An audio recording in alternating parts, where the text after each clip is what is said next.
जय सिया राम, जय श्री राधे। गदाधर भट्ट जी एक ऐसे परम भक्त हुए जो वृंदावन के न होकर के भी वृंदावन के थे। ये सदा पदों की रचना करते रहते थे, कुछ न कुछ गाते रहते थे और लोग इनके गाए हुए पदों को याद कर लिया करते थे। जो इनके पदों को सुन लेता था वो याद कर लेता था। तो ऐसी चर्चा है कि ठाकुर जी ने स्वयं ही इनको वृंदावन बुलवाया।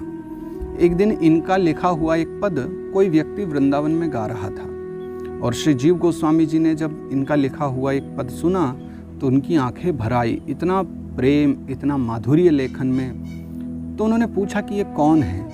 तो भक्त ने बताया कि ये श्री गदाधर भट्ट जी का लिखा हुआ पद है।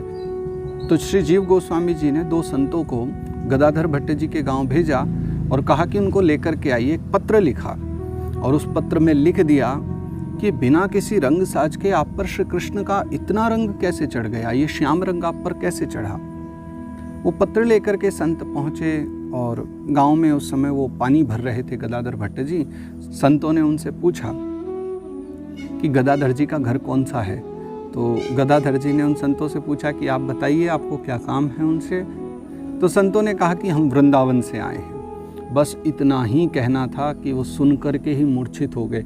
इतने प्रेमी थे भगवान के, वृंदावन के इतने पद उन्होंने लिखे थे। आज तो स्वयं साक्षात वृंदावन से संत पधारे, सुनते ही मूर्छित होकर के गिर पड़े। फिर संतों ने जो आए थे उनमें से एक संत ने कान में जा कर के कहा कि वृंदावन से आपके लिए एक पत्र आया है। ये सुन करके उनको थोड़ा सा भान हुआ। वो बैठे और पूछते हैं कि ये पत्र किसका है और क्या लिखा है। तब कहा कि इसमें श्री जीव गोस्वामी जी ने आपके लिए एक संदेश भेजा है। वो चाहते हैं कि आप वृंदावन धाम पधारें। तो गदाधर जी अपना जो कुछ था वो सब बांट करके और वृंदावन चले आए और वृंदावन आकर के उन्होंने भगवान की पावन कथा श्रीमद् भागवत महापुराण का अध्ययन किया। और भागवत जी के वो इतने प्रखर वक्ता हो गए, भागवत जी का इतना प्रेम उनकी कथा में उमड़ता था कि जो भी थे वृंदावन में सब उनकी कथा सुनने आ जाया करते थे। वृंदावन के अधिकतम जो भी कथा प्रेमी जन थे, जिनके पास समय रहता था, वो सब कथा में आ जाते थे। अगर किसी के पास समय हो और कथा चल रही है तो कोई घर में रह जाए, ऐसा नहीं हो सकता था।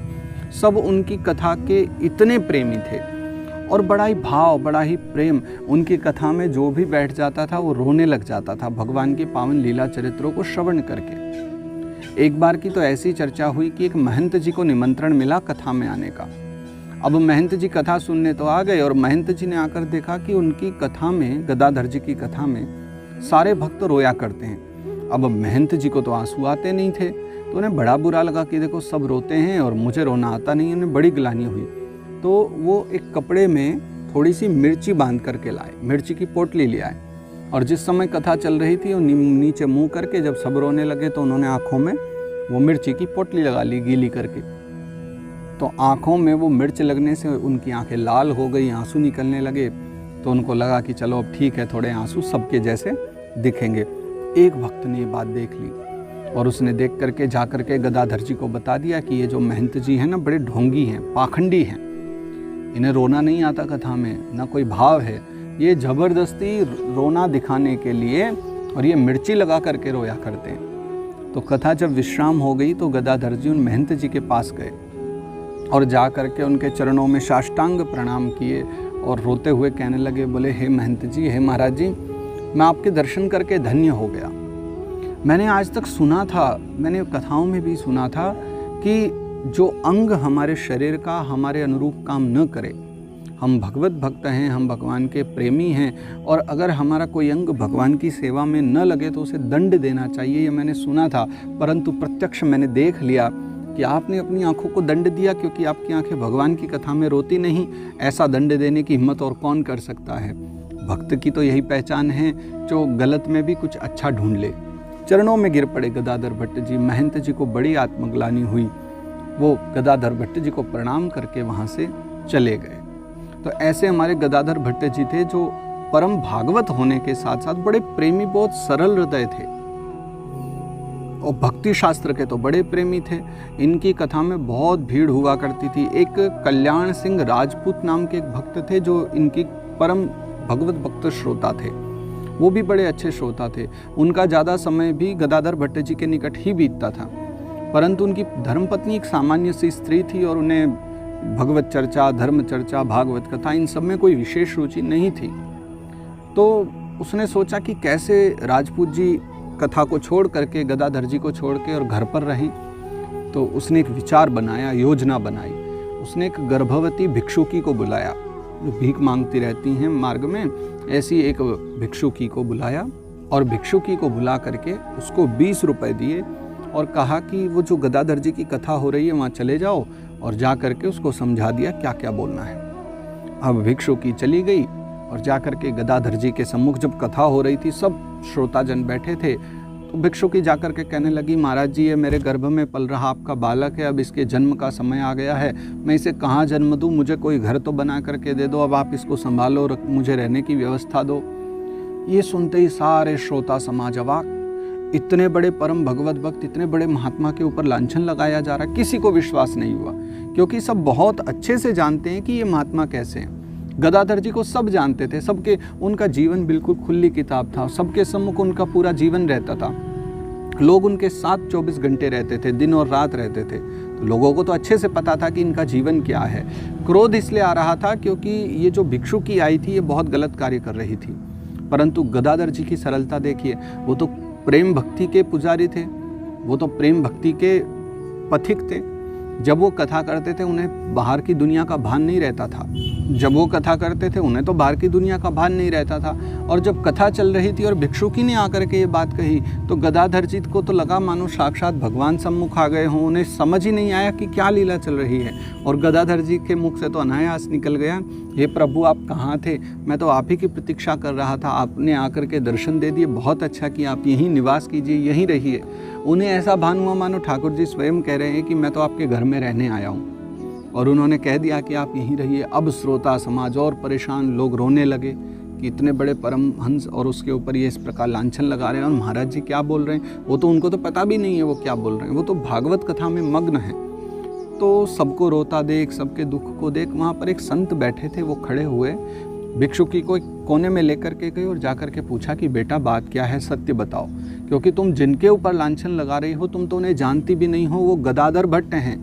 और जब उनका नाम सुना फिर तो वो भिक्षुकी चरणों में गिर पड़ी उन महात्मा के कि महाराज जी मैं क्या करूं, मुझसे तो अपराध हो गया, मैंने 20 रुपए के लिए इतने बड़े महात्मा का अपमान कर दिया, इतना बड़ा लांछन लगाया, मैं तो जानती नहीं थी कि ये गदाधर भट्ट हैं, मैंने इनका नाम सुना था कि ये तो परम भगवत भक्त हैं वृंदावन के, मुझे क्षमा याचना करवा दीजिए। तो फिर वो भिक्षुकी ने जाकर के पूरे श्रोता समाज के सामने क्षमा याचना की और कहा कि मैं तो इनके कहने पर और 20 रुपए के लोभ के लिए मैंने महाराज जी पर लांछन लगाया है। तो कल्याण सिंह जी राजपूत जी बड़े नाराज हो गए, उन्होंने उसी समय अपनी तलवार निकाली और वो भिक्षुकी को मारना चाहते थे, पर उन संत ने ही फिर हाथ पकड़ करके उसकी रक्षा की और कल्याण सिंह जी को फिर समझाया। तो बड़े सरल हृदय और विपरीत अवस्था में भी सरल बने रहने की जो उनकी आदत थी वो कभी गई नहीं। गदाधर भट्ट जी विद्वान होने के साथ साथ सरल बहुत थे और प्रेमी बहुत थे, भगवत भक्ति तो उनमें भरी हुई थी। एक दिन तो रात्रि के समय वो सो रहे थे और एक चोर उनके घर में आ गया। अब उस समय ये सोए नहीं थे, रात्रि का समय था तो सब चोर को लगा सो ही रहे होंगे, पर ये उस समय जाग रहे थे और इन्होंने देखा कि अब चोर आया है, कहीं उसे पता चल गया कि मैं जागा हूँ फिर तो वो भाग जाएगा। तो उन्होंने आंख बंद कर ली कि चल तू आराम से चोरी कर ले। और उसने देखा कि सो रहे हैं तो उसने जो भी वहाँ था घंटी घड़ियाल वगैरह जो भी मिला कि चलो पीतल के धातु के हैं सब बने हुए, कुछ तो पैसा मिलेगा, जो सामग्री मिली उसने सब ले लेके पोटली बांध ली।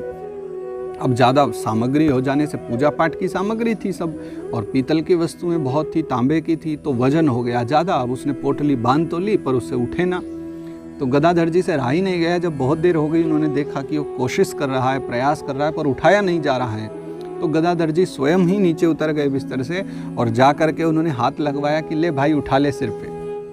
तब चोर ने देखा कि घर का मालिक जाग गया और स्वयं सामान उठवा रहा है। तो चोर ने पूछा कि आपका नाम क्या है, आप कौन हो?